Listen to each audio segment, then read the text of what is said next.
ಎಲ್ರಿಗೂ ನಮಸ್ಕಾರ. ವೇದಿಕೆಯಲ್ಲಿ ಉಪಸ್ಥಿತರಿರುವಂತಹ ಈ ಸಭೆಯ ಸಭಾಧ್ಯಕ್ಷರೇ, ಉದ್ಘಾಟಕರೇ ಹಾಗೂ ಎಲ್ಲ ಗಣ್ಯ ಅತಿಥಿಗಳೇ, ಕರುಣೆಯಿಂದ ಕಾರುಣ್ಯ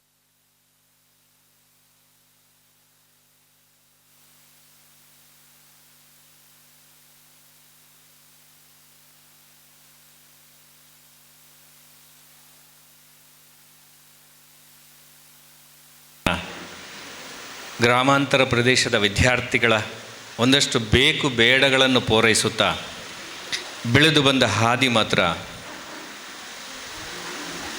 ದೇವರು ಮೆಚ್ಚುವಂಥ ಕೆಲಸ ಅಂತ ಹೇಳಿದರೆ ತಪ್ಪಾಗಲಿಕ್ಕಿಲ್ಲ ಅಂತ ಅನ್ನಿಸ್ತಾ ಇದೆ. ಈ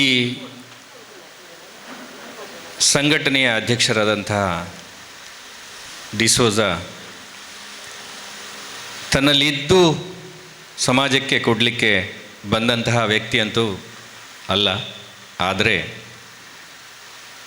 ಒಂದು ಆ್ಯಂಬ್ಯುಲೆನ್ಸನ್ನು ದಿನ ರಾತ್ರಿ ಅಲ್ಲೂ ಸೇವೆಗೈದು ಮತ್ತು ಅದರಲ್ಲಿ ಬಂದದ್ದನ್ನು ಇಲ್ಲೂ ಸೇವೆಗೈಯುವಂಥ ಒಂದು ಉದಾತ್ತ ಮನೋಭಾವವನ್ನು ಇಟ್ಟುಕೊಂಡಂಥ ಅರುಣ್ರಿಗೆ ಈ ಸಂದರ್ಭದಲ್ಲಿ ನಾವು ಅನಂತ ಧನ್ಯವಾದವನ್ನು ಹೇಳಲೇಬೇಕಾಗ್ತದೆ. ಹಾಗೆ ವಿದ್ಯಾರ್ಥಿಗಳಿಗೆ ಒಂದಷ್ಟು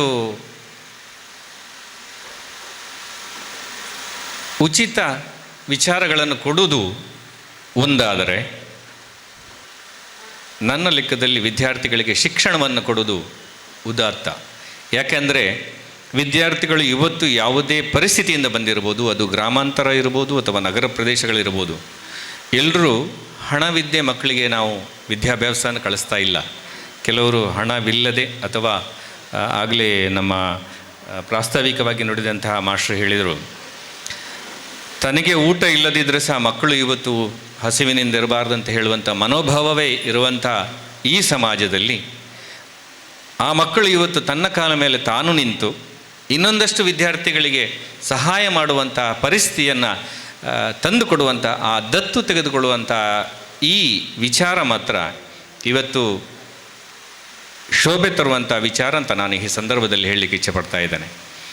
ಏಕೆಂದರೆ ದಾನದಲ್ಲಿ ದೊಡ್ಡ ದಾನ ಇದ್ದರೆ ಸಹ ವಿದ್ಯಾದಾನ ಅಂತೂ ಅಚ್ಚುಮೆಚ್ಚಿನ ಹಾಗೂ ಪ್ರತಿಷ್ಠಿತ ವಿಚಾರಗಳಲ್ಲಿ ಒಂದಾಗಿರುವಂಥ ಈ ಸಂದರ್ಭದಲ್ಲಿ ಇವತ್ತಿನ ಈ ಕಾರುಣ್ಯ ಸಂಘಟನೆ ಒಂದಷ್ಟು ವಿದ್ಯಾರ್ಥಿಗಳನ್ನು ದತ್ತು ತೆಗೊಳ್ಳುವಂತಹ ಪರಿಸ್ಥಿತಿ ಹಾಗೂ ವಿದ್ಯಾರ್ಥಿಗಳಿಗೆ, ಗ್ರಾಮೀಣ ವಿದ್ಯಾರ್ಥಿಗಳಿಗೆ ಅದು ಸಹ ಒಂದಷ್ಟು ಶಾಲಾ ಪುಸ್ತಕಗಳು, ಬ್ಯಾಗ್ಗಳಂತ ಈ ಸಂದರ್ಭದಲ್ಲಿ ಶಾಲೆ ಶುರುವಾಗುವಂಥ ಈ ಸಂದರ್ಭದಲ್ಲಿ ಅವರ ಅವಶ್ಯಕತೆಗೆ ಬೇಕಾದಂತಹ ವ್ಯವಸ್ಥೆಗಳನ್ನು ಮಾಡಿಕೊಡುವಂಥ ಈ ಸಂದರ್ಭವನ್ನು ನಾನು ತುಂಬ ಹೃದಯದಿಂದ ಅಭಿನಂದಿಸ್ತಾ ಇದ್ದೇನೆ.